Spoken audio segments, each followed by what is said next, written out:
오늘은 한국 유흥산업이 무너지고 있는 배경과 그 변화가 우리 사회에 남긴 흔적에 대한 이야기입니다. 금요일 밤 9시, 불과 몇 년 전만 해도 이 시간이면 회식 인파로 북적였던 골목길이 지금은 한산합니다. 가게 불은 켜져 있지만 그 아래 풍경은 고요합니다. 올해 2분기 전국 술집 매출이 전년 대비 마이너스 약 9%를 기록했는데 단순한 경기 침체로 설명하기엔 너무 급격한 변화입니다. 노래방 업계는 더 심각합니다. 서비스업 여가 관련 업종 전체가 마이너스 약 8% 매출 감소를 겪고 있죠. 이 수치가 의미하는 건 한국의 유흥산업 전체가 구조적 붕괴를 겪고 있다는 신호입니다. 2000년대 초반부터 20년 넘게 유지되던 밤문화의 생태계가 지금 동시다발적으로 무너지고 있는 것입니다. 무엇이 한국의 밤을 침묵시키고 있는 건지 그 이유를 찾아가 보겠습니다.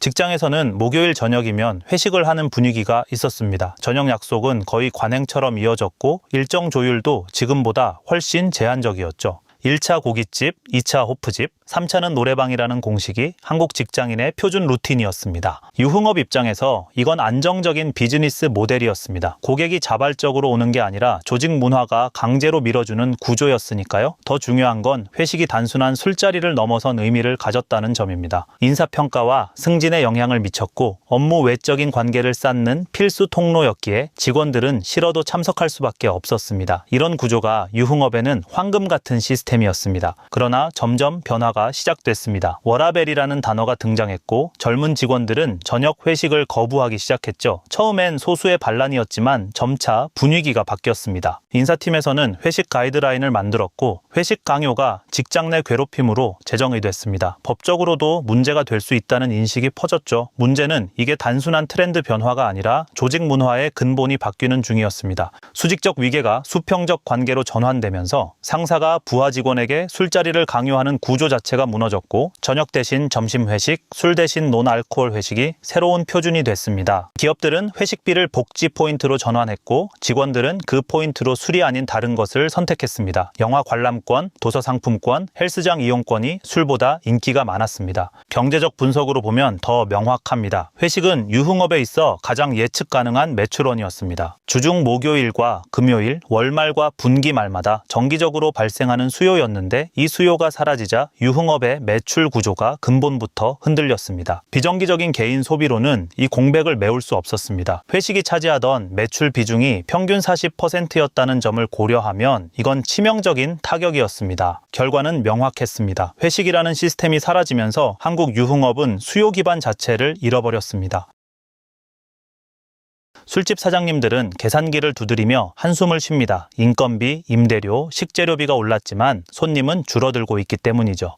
올해 2분기 기준 소상공인 사업장 평균 매출은 약 4,500만 원대를 기록했는데 전년보다 약 1% 줄어든 수준입니다. 그런데 외식업 중에서도 술집의 타격이 가장 컸는데 마이너스 약 9%라는 수치가 이를 증명합니다. 다른 외식업은 버티는데 술집만 유독 추락하고 있다는 의미입니다. 이 구조를 분석해보면 문제의 본질이 보입니다. 비용 상승과 매출 감소가 동시에 진행되는 가위 효과가 나타난 것입니다. 최저임금이 오르면서 인건비가 증가했고 상가 임대료는 재계약 때마다 상승했죠. 식재료 물가도 인플레이션을 따라간 반면 소비자들의 지갑은 닫혔습니다. 이 두 가지가 동시에 진행되면서 이익 마진이 완전히 사라졌습니다. 구체적인 사례를 보면 더 극명합니다. 서울 강북의 한 호프집은 최근 3년 사이 인건비가 40% 올랐고 임대료도 재계약 때마다 10%씩 상승했죠. 하지만 메뉴 가격은 그만큼 올릴 수 없었습니다. 올리는 순간 손님이 없어지는 거죠. 결국 자영업자의 소득만 줄어드는 구조가 됐습니다. 가격을 올리면 손님이 떠나고 가격을 유지하면 적자가 쌓입니다. 이런 상황에 자영업자들은 딜레마에 빠졌죠. 2,000원 하던 소주 한 병이 4,000원이 됐고 안주 가격도 2배 가까이 올랐습니다.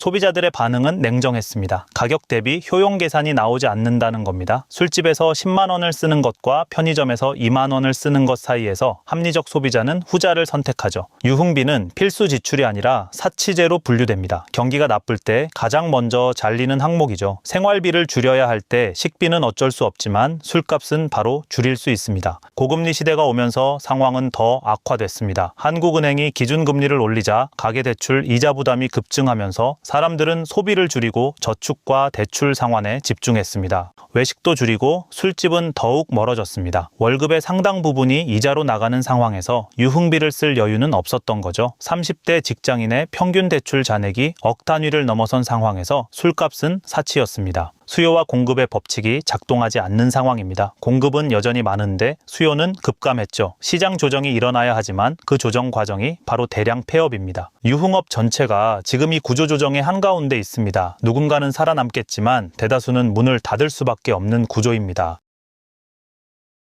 2년 반이라는 시간 동안 한국의 밤은 멈췄습니다. 거리두기 단계가 올라갈 때마다 영업시간이 줄었고 집합금지 명령이 내려졌죠. 술집과 노래방은 문을 닫아야 했습니다. 10시 이후엔 손님을 받을 수 없었고 사람이 모이는 것 자체가 금지됐습니다. 그 시간 동안 업주들은 버텼습니다. 대출을 받고 임대료가 밀리고 직원들을 내보내면서 언젠가는 다시 예전으로 돌아갈 거라 믿으며 견뎠습니다. 정부 지원금도 있었지만 부담스러운 임대료와 각종 공과금을 지원금으로는 감당할 수 없었습니다. 방역 조치가 해제된 후에도 손님들은 돌아오지 않았습니다. 아니, 정확히 말하면 완전히 다른 사람들이 됐죠. 2년 반이라는 시간은 생활 패턴을 바꾸기에 충분했습니다. 사람들은 집에서 넷플릭스 같은 OTT를 보고 배달 음식을 이용하며 집에서 편하게 시간을 보내는 방식에 익숙해졌습니다. 배달앱과 온라인 서비스가 빠르게 보편화되면서 굳이 밖에 나가지 않아도 충분히 즐길 수 있다라는 인식이 자리 잡았던 거죠. 술집 한 번 가는 비용이면 한 달 동안 OTT 콘텐츠를 즐길 수 있었고 집에서의 여가가 더 경제적이고 편하다는 경험이 쌓이면서 외출에 대한 필요성은 더욱 낮아졌습니다. 행동경제학에서 말하는 습관의 고착화입니다. 형성된 습관은 쉽게 바뀌지 않죠. 코로나 기간 동안 실내 여가에 적응한 소비자들은 방역이 풀린 후에도 그 패턴을 유지했습니다. 밖으로 나가 술을 마시는 행위 자체가 낯설어졌고 소파에 앉아 TV를 보며 맥주를 마시는 게 더 편하고 저렴했습니다. 심리적 장벽도 생겼습니다. 코로나 이후 사람들은 밀폐된 공간에 대한 거부감이 커졌습니다. 환기가 안 되는 술집, 좁은 노래방은 불안하게 느껴졌고 건강에 대한 인식도 변했습니다. 면역력이 중요하다는 걸 깨달으며 술을 줄이거나 끊기 시작했습니다. 부채는 그대로 남았습니다. 코로나 기간 동안 받은 대출과 밀린 임대료, 늘어난 이자가 업주들을 압박했습니다. 재개장 이후에도 매출은 회복되지 않았고 고정비는 이전과 같았습니다. 수입은 줄었는데 부채만 늘어나는 상황이 이어지자 많은 업주들은 결국 폐업을 선택할 수밖에 없었습니다. 코로나는 단순히 영업을 중단시킨 게 아니었습니다. 소비자들의 생활 패턴을 근본적으로 재편했고 밤문화의 수요 구조 자체를 영구적으로 바꿔버렸습니다. 이건 일시적 충격이 아니라 구조적 전환이었죠.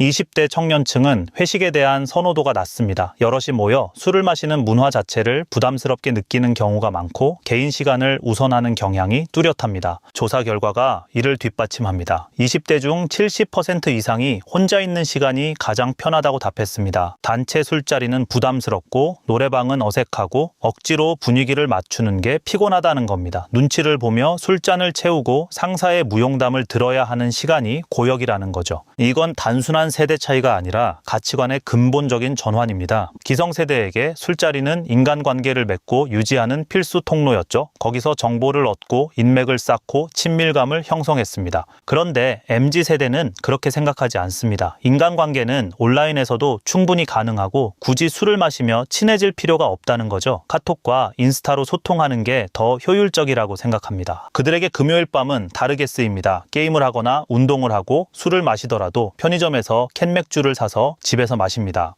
시끄러운 술집에 갈 이유가 없는 겁니다. 개인의 시간과 공간에 대한 통제권을 포기하고 싶지 않고 내가 원하는 시간에 원하는 만큼만 마시고 싶은 겁니다. 사회학자들은 이를 개인화 사회의 도래로 설명합니다. 집단보다 개인을 우선시하고 의무보다 선택을 중시하는 문화죠. 이 변화는 비단 술자리에만 국한되지 않고 결혼, 출산, 인간관계 전반에 걸쳐 나타나는 현상입니다. 경험의 질도 달라졌습니다. MZ세대는 단순 소비가 아니라 특별한 경험을 원합니다. 인스타그램에 올릴 만한 가치가 있는 경험이죠. 루프탑바에서 야경을 보거나 이색적인 칵테일을 마시거나 방탈출 카페에서 친구들과 미션을 수행하는 겁니다. 차별화된 경험, 스토리가 있는 소비를 추구하고 좋아요와 댓글을 받을 수 있는 콘텐츠가 필요한 것입니다. 전통적인 호프집과 노래방은 이런 욕구를 충족시키지 못했습니다. 낡은 인테리어, 뻔한 메뉴, 예측 가능한 분위기는 젊은 세대에게 매력이 없었죠. 인스타그램에 올려도 아무도 반응하지 않을 평범한 공간이었습니다. 천편일률적인 프랜차이즈 호프집은 더욱 외면받습니다. 더 결정적인 건 경제적 현실입니다. 청년 실업률과 비정규직 비율이 높고 소득은 정체돼 있죠. 집값은 천정부지로 올랐고 결혼과 출산은 먼 이야기입니다.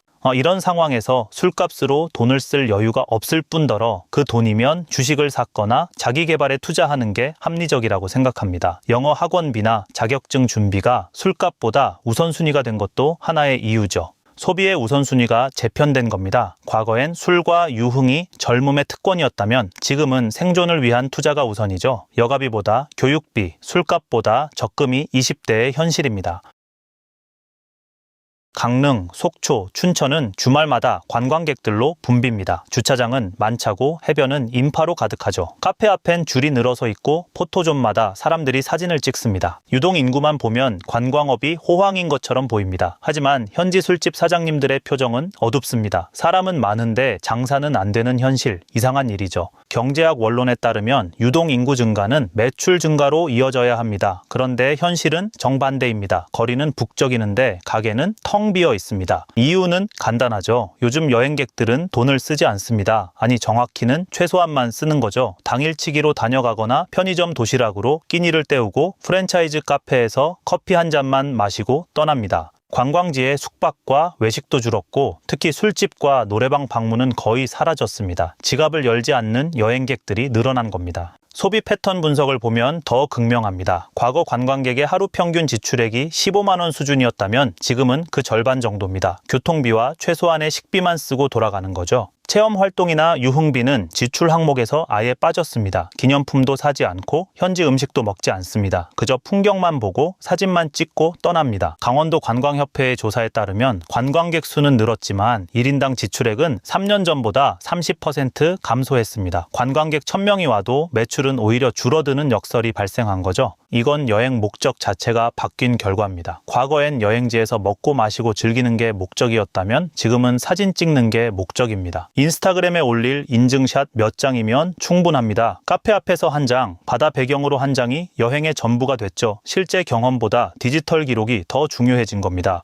힐링 여행이라는 트렌드도 한몫했습니다. 조용히 걷고 자연을 보고 명상하는 여행에서 술집과 노래방은 애초에 옵션에 없습니다. 강릉의 한 호프집 업주는 거리의 사람은 엄청 많이 지나가는데 가게 문은 안 열린다. 유동 인구와 실제 고객 사이의 전환율이 급격히 떨어졌다고 말했습니다. 관광지 유흥업소들은 구조적 위기에 처했습니다. 사람은 오지만 매출은 나지 않는 이 역설적 상황이 계속되고 있죠. 전국적으로 약 49만 개의 개인 사업장이 문을 닫았습니다. 대출을 받아 운영하던 사업장 중 약 14%가 폐업 상태라는 통계가 나왔죠. 하루로 계산하면 약 1,300개가 넘는 가게가 사라졌고 1년이면 약 50만 개에 해당하는 수치입니다. 시간당 50개 이상의 가게가 문을 닫는다는 의미입니다. 이건 단순한 숫자가 아니라 한국 자영업 생태계가 빠른 속도로 해체되고 있다는 증거입니다. 서울 신촌 거리를 보면 체감됩니다. 불과 1년 전만 해도 영업하던 호프집 자리에 공실 안내문이 붙어 있죠. 명동, 홍대, 이태원도 마찬가지입니다. 핵심 상권조차 빈 가게들이 늘어나고 있고 임대문의 전화번호가 적힌 플래카드가 거리 곳곳에 걸려 있습니다. 공실률 상승은 상권 자체의 쇠퇴를 의미합니다. 특히 골목 상권의 피해가 큽니다. 대형 상권은 그나마 버티지만 주택가, 골목의 작은 술집들은 속수무책입니다. 단골 위주로 운영되던 가게들은 손님이 오지 않자 바로 문을 닫았습니다. 폐업의 경제적 구조를 보면 더 암울합니다. 폐업한 사업장의 평균 대출 잔액은 약 6,300만 원입니다. 평균 연체액만 670만 원이 넘죠. 이 돈을 갚지 못한 업주들은 신용불량 상태가 되는데 재기가 사실상 불가능한 상황에 내몰리고 있는 겁니다. 신용등급이 떨어지면 대출도 받을 수 없고 카드도 만들 수 없습니다. 50대, 60대 자영업자들에게 이건 치명적입니다. 재취업은 나이 때문에 어렵고 재창업할 자금과 신용도 없고 남은 건 빚뿐이죠. 부산의 한 노래방 업주는 20년 운영했는데 코로나가 모든 걸 날려버렸다. 코로나 기간 동안 버티려고 대출을 받았고 재개장 후에도 손님이 안 와서 결국 폐업했다고 말했습니다. 그동안 했던 노력들이 순식간에 무너진 겁니다. 그가 쌓아온 단골 고객도 경험도 모두 무용지물이 됐습니다. 폐업의 연쇄 효과도 심각합니다. 한 가게가 문을 닫으면 그 골목 전체가 영향을 받습니다. 유동 인구가 줄어들고 분위기가 침체되며 다른 가게들도 매출이 떨어지면서 결국 연쇄 폐업으로 이어집니다. 한때 번화했던 골목이 유령 상권으로 변하는 데는 1년이면 충분합니다. 통계 뒤에는 사람이 있습니다. 숫자 하나하나가 누군가의 인생이 무너진 기록이고 가족의 생계가 위협받는 현실입니다. 2000년대에는 노래방이 대세였습니다. 전국 곳곳에 노래방이 생겨났죠. 2차를 마치고 3차로 가는 필수 코스였고 스트레스를 풀고 팀워크를 다지며 상사에게 잘 보이는 장소였습니다. 하지만 지금 20대에게 노래방은 익숙한 공간이 아닙니다. 노래는 유튜브나 음원 스트리밍으로 충분히 즐길 수 있고 스마트폰 앱을 이용하면 집에서도 손쉽게 부를 수 있습니다. 혼자 이어폰을 끼고 듣거나 가볍게 노래 앱을 사용하는 방식이 익숙해지면서 굳이 비용을 들여 노래방을 찾을 필요가 사라진 것입니다. 서비스업 여가 관련 업종 매출이 마이너스 약 9%를 기록했는데 그 중에서도 노래방 타격이 컸습니다. PC방과 함께 몰락하고 있는 대표적인 업종이죠. 이 둘의 공통점은 디지털 전환에 대응하지 못했다는 겁니다. 기술 변화에 적응하지 못한 업종은 도태될 수밖에 없습니다. 노래방 산업의 문제는 수요 자체의 소멸입니다. 경쟁에서 진 게 아니라 시장이 사라진 겁니다. 통계가 이를 뒷받침합니다. 20대의 노래방 이용률은 3년 전 대비 60% 감소한 반면 노래방 앱 다운로드 수는 2배 이상 증가했죠. 시장이 오프라인에서 온라인으로 완전히 이동한 겁니다. 그러다 코인 노래방이라는 대안이 등장했습니다. 무인 시스템의 저렴한 가격, 혼자 와도 부담 없는 구조였죠. 처음엔 신선했습니다. 1인 고객들이 부담 없이 이용할 수 있었고 운영 비용도 낮았습니다. 직원 없이도 운영할 수 있다는 게 장점이었죠. 하지만 수익성이 문제였습니다. 인건비는 줄었지만 임대료와 기계 유지비는 그대로였고 이용률은 예상보다 낮았죠. 평균 체류 시간 30분으로는 임대료를 감당할 수 없었고 결국 코인 노래방도 하나둘 문을 닫기 시작했습니다. 혁신으로 보였던 모델도 시장 자체가 축소되면 소용없습니다. 노래방 업계의 위기는 단순한 경기 침체가 아닙니다. 업종의 존재 이유 자체가 의문시되는 상황이죠. 노래방에서 스트레스를 푸는 문화 자체가 구세대의 것이 됐습니다.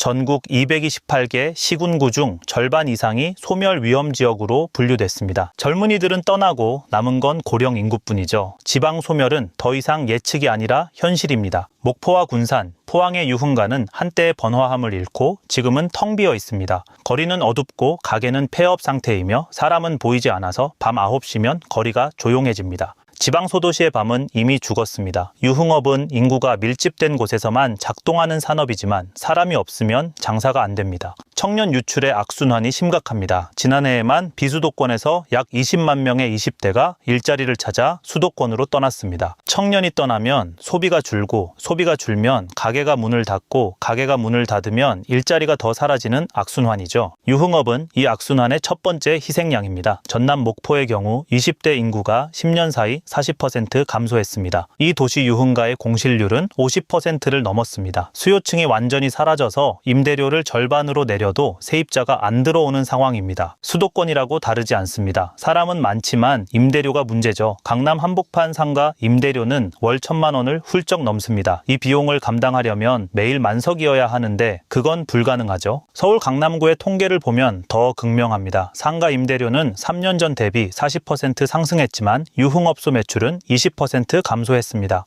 비용은 올라가는데 수입은 줄어드는 구조죠. 결국 임대료 부담을 이기지 못하고 폐업을 하게 됩니다. 고령층 역시 음주를 줄이고 있습니다. 건강검진을 통해 문제가 발견되면 금주나 절주가 권고되고 나이가 들수록 음주량이 자연스럽게 감소합니다. 과거 50대, 60대가 술집의 주요 고객층이었지만 세월이 흐르며 이들 대부분은 더 높은 연령대로 이동했습니다. 예전에는 매일 밤 술집을 찾던 단골들도 이제는 건강을 우선하면서 술자리를 멀리하고 있습니다. 출생률은 역대 최저를 기록했습니다. 1명 이하로 떨어진 합계 출산율은 재앙적 수준입니다. 아이가 태어나지 않는다는 건 20년 후 술을 마실 천년도 없다는 뜻이죠. 인구 자체가 줄어들고 있는데 유흥업 시장만 유지될 리 없습니다. 지방에선 청년이 사라지고 수도권에선 임대료가 오르고 1인 가구는 집에서 마시고 고령층은 건강 때문에 금주하고 출생률은 바닥을 칩니다. 인구 구조의 변화는 되돌릴 수 없습니다. 이건 단기 경기 침체가 아니라 장기적이고 구조적인 붕괴입니다. 2000년대의 밤은 시끄러웠습니다. 회식 소리, 노래방 소리, 웃음소리로 가득했죠. 그 시절 한국의 밤은 살아 있었습니다. 하지만 지금 한국의 밤은 조용합니다. 간판의 불빛은 여전히 깜빡이지만 그 아래엔 아무도 없습니다. 문화가 바뀌었고 세대가 바뀌었으며 경제가 바뀌었습니다. 유흥업의 몰락은 단순히 한 산업의 문제가 아니라 한국 사회 전체가 겪고 있는 구조적 전환의 상징이죠. 직장 문화의 수평화, 여가 패턴의 개인화, 소비 습관의 디지털화, 인구 구조의 고령화가 동시에 진행되고 있습니다. 2030년이 되면 지금의 유흥업 시장 규모는 절반 이하로 줄어들 겁니다. 술집과 노래방은 점점 더 희귀한 풍경이 될 것이고 언젠가는 완전히 사라질지도 모릅니다. 박물관에서나 볼 수 있는 과거의 유물이 될 수 있죠. 이건 비극이 아니라 시대의 변화일 뿐입니다. 모든 산업은 흥망성쇠를 겪습니다. 다만 그 변화 속에서 삶의 터전을 잃은 수십만 명의 자영업자들이 여전히 거리를 헤매고 있습니다. 그들에게 이건 단순한 변화가 아니라 생존의 문제입니다. 한국의 밤은 지금 새로운 모습을 찾아가는 중입니다. 그 끝이 어디일지는 아무도 모르지만 한 가지는 확실합니다. 2000년대식 밤 문화는 다시 돌아오지 않는다는 것, 그 시대는 끝났습니다. 구독과 좋아요는 더 깊은 분석을 하는데 도움이 됩니다. 오늘은 여기까지입니다.